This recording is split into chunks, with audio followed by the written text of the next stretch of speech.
tanana Fabuluki dulu Andesin yang kasu Sachiza ninyu Dinanamana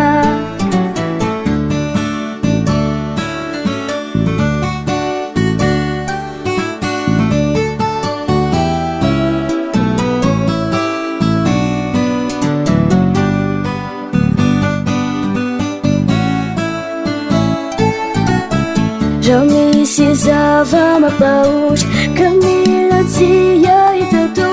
Taru vekiye Fani wani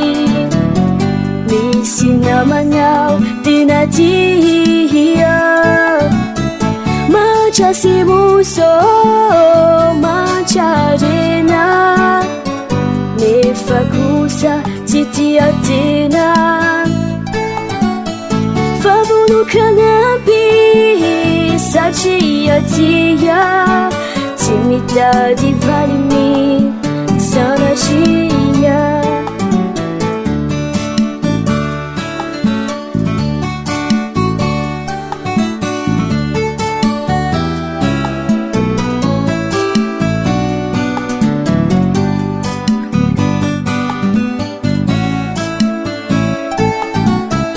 Ramajaru nawi jajai Namajar ne fatu kanirai Taru vekiye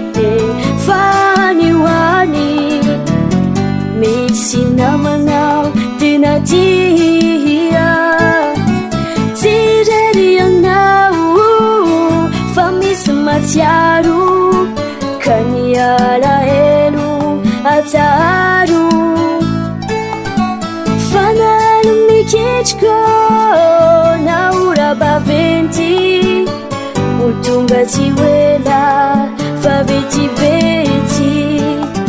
Fia vanana tiura vanidon Famadi usia mira chafon Taru vekiye Fani wani Nisi namanau Achana chani